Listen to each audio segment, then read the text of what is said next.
Hi friends, என்னடா ரொம்ப நாளாக ஆளே காணும்னு பார்க்குறீங்களா? கொஞ்சம் ஃபீவர், அதனால தான் ஸோ வீடியோ போட முடியல. இனிமேல் கண்டினியூவாக நம்ம வந்து ப்ளவுஸோட டவுட்ஸை வந்து பார்க்கலாம். இன்னும் இருக்குது டவுட்ஸு, ஆனால் வந்து சிம்பிளான ஒரு விஷயம் தான். அதை மட்டும் மைண்டில் ஏற்றிக்கோங்க.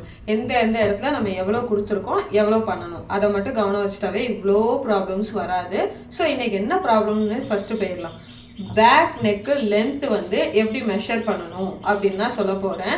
சில பேருக்கு வந்து அதை எடுக்க தெரியாது. அதில் வந்து ப்ராப்பராக எடுப்பாங்க, எடுத்தாலும் என்ன பண்ணும், ப்ளவுஸ் வந்து மேலே ஏறின மாதிரி ஆயிரும். சில பேர் அதை வந்து கரெக்டாக கண்டுபிடிச்சிருவாங்க. ஓகேவா? அதை வந்து எப்படி சரி பண்ணுறதுன்னு பார்க்கலாம். இன்னைக்கு day 8 of blouse problem and solution. First இதை ப்ராப்ளம் வந்து என்னன்னு சொல்லியாச்சு, அதை க்யூர் பண்ணுற இதை பார்க்கலாம். நம்ம டேப் எடுத்துக்கலாம். டேப் எடுத்துட்டு ஃபஸ்ட்டு நம்மளோட ப்ளவுஸோட ஃபுல் லென்த்து, இந்த பேக் லென்த்தை வந்து நம்ம எடுக்க போகிறோம். இந்த ஷோல்டர் ஜாயிண்டில் இருந்து டேப்பை ப்ளேஸ் பண்ணி கரெக்டாக நம்மளோட ப்ளவுஸ் லென்த்து வந்து 13.5 வந்து வருது. ஓகேவா? நல்லா இழுத்து கரெக்டாக இழுத்து நம்ம எடுக்கிறப்போ நமக்கு 13.5 ப்ளவுஸோட பேக் நெக் லென்த்து, ப்ளவுஸோட லென்த்து வந்து 13.5. இப்போது இந்த ப்ளவுஸை ஃபோல்ட் பண்ணால் ஒரு சென்டர் போர்ஷன் கிடைக்கும்ல, அந்த இடத்துல இந்த டேப்பை வச்சு இப்போ பாருங்கள் 3 இன்ச் கிடைக்கு. இந்த ப்ளவுஸ் லென்த்துலேருந்து இந்த இடத்த நம்ம, அதாவது இதை பெல்ட்டுன்னு வச்சுக்கோங்க, பேக் பெல்ட்டு, இந்த இடத்த நம்ம மைனஸ் பண்ணணும்.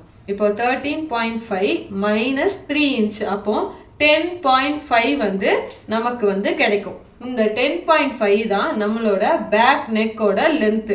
ஓகேவா? இதே மாதிரி உங்களுக்கு இது வந்து அதிகமாக டீப் நெக் போகிறப்ப தான் இந்த ப்ராப்ளம் வந்து ஃபேஸ் பண்ணுவோம். மீடியம் நெக்கோ லோ நெக் எடுக்கிறப்போ இந்த ப்ராப்ளம் அவ்வளோ வராது. ஸோ நம்ம டீப் நெக் எடுக்கிறப்போ இதை வந்து மெயினாக யூஸ் பண்ணி உங்களோட பேக் நெக் லென்த்தை வந்து கரெக்டாக மார்க் பண்ணுங்கள். இப்போ நம்ம எடுத்தது எக்ஸாக்டாக கரெக்டானு பார்ப்போமா? நமக்கு 10.5 தானே கிடச்சிது. அந்த 10.5 இந்த இடத்துல வைங்க. பாருங்கள், நான் வந்து ஒரு ஸ்கேல் வந்து எடுத்துக்கிறேன்.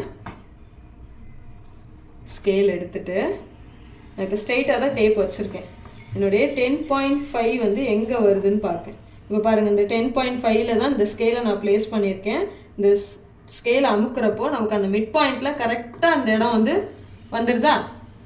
வருதா? இந்த மாதிரி நீங்கள் ட்ரை பண்ணி பார்த்தீங்கன்னா உங்களுக்கு பேக் நெக் வந்து மேலே ஏறுற ப்ராப்ளம் வந்து வராது. இன்னொன்று, இந்த வேஸ்ட் டாட் வந்து லூஸாக இருந்தாலும் இந்த ப்ளவுஸ் வந்து மேலே ஏறும். ஸோ அதையும் கவனிச்சுக்கோங்க. அதையும் நம்ம வந்து போன டவுட்டில் கிளியர் பண்ணியாச்சு. இது மாதிரி உங்களுக்கு ஏதாவது டவுட்டுனா கீழே வந்து கமெண்ட் பண்ணுங்கள், அதையும் கிளியர் பண்ணிட்டே போகலாம். ஓகேவா? தேங்க்யூ.